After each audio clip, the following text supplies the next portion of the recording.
Welcome back to Carolina Journal Radio. I'm Mitch Kokai. More than 20 years after she left office, Margaret Thatcher's name still evokes strong positive and negative reactions in Great Britain and around the world. Our next guest knew and worked with the late British Prime Minister and wrote the 2008 book Margaret Thatcher, A Portrait of the Iron Lady. John Blundell is former Director General and Ralph Harris Fellow at the Institute of Economic Affairs and a visiting fellow now at the Heritage Foundation. Thanks for joining us. I'm delighted to be here. You knew Margaret Thatcher for years and years, long before she became the Prime Minister of Great Britain. Are you surprised that she still evokes such strong reactions today? No, not at all surprised. On the positive side, of course, she changed her country enormously. She took it from being the sick man of Europe, with a terrible economy, ranked 19th in the OECD ladder, to second ranked in the OECD. She transformed the unions, she transformed the nationalised industries, she slashed taxes, cut regulations, and turned the British economy around. In doing so, though, of course, certain communities suffered. The coal industry, which had been nationalised, had not been allowed to decline gently. And so small towns, mining towns in northern England, for example, which should have been losing, say, 50 jobs a year for 30 years, suddenly lost 1,500 jobs in one afternoon. So, of course, there was resentment, but I think it's unfairly placed. It should have been her predecessors who got the butt of that anger, because it was her predecessors who didn't let these industries gradually decline. Now, someone in her position could have tried to find a way to help prop up the jobs that were left. She didn't do that. What was it about her and her approach to public policy that said, look, we've got to take these steps to get the ship righted?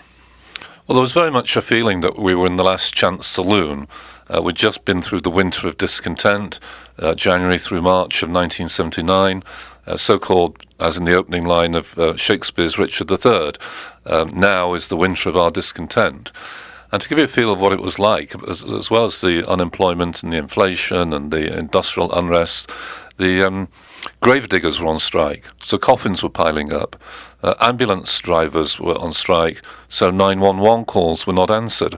And all kinds of people, the garbage collectors were on strike, so garbage just piled up in the streets.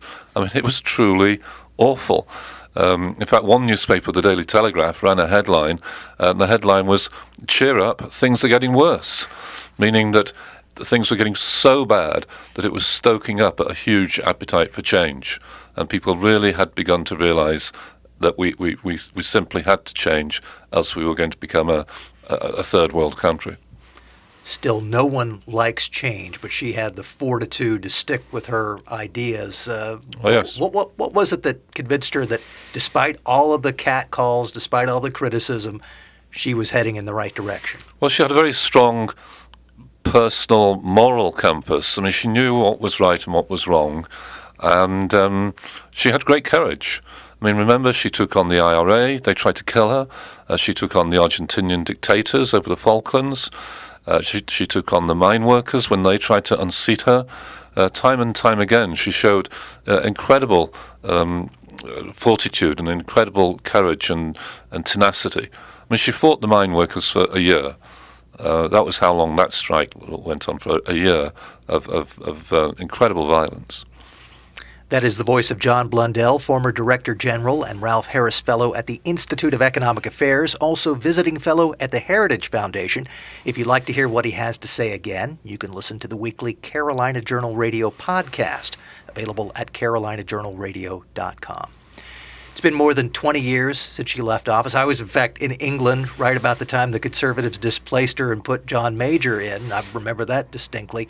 In the 20-plus years since she's left office, have we been able to appreciate even more the work that she did because of things that have happened since she left? I think so. I mean, there's a saying that we're all Thatcher's children now.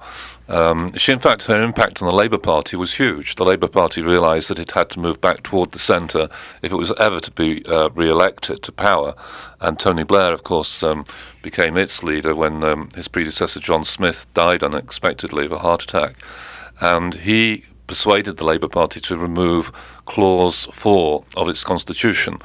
This was the clause that committed the Labour Party to public ownership of the economy.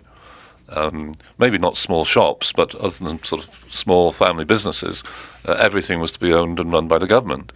And that was an enormous shift for the Labour Party to abandon Clause 4. And of course, her union reforms have by and large not been touched. Contracting out has continued. Privatisation continued. And the spread worldwide.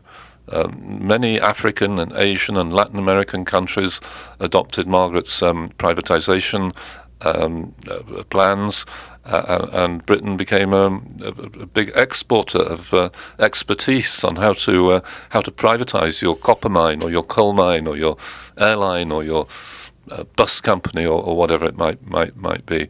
Privatisation became a worldwide phenomenon because of Margaret, and you simply can't have the same attitudes that prevailed in the 50s, 60s and 70s anymore in the United Kingdom toward free enterprise and business. We became a nation of homeowners through her selling off of public housing units. Home ownership soared. Before Thatcher, hardly anybody owned stocks and shares. I mean, you did through your pension plan, but you had no idea what stocks and shares you owned in your pension plan. And people started buying shares. And by the time she left power, 30% of Britons owned shares in companies that they had chosen. And so the BBC and the newspapers and the TV and radio people were forced to add business coverage, because now if a third of your population owns shares, that becomes a major part of your market, like sports or entertainment or what have you.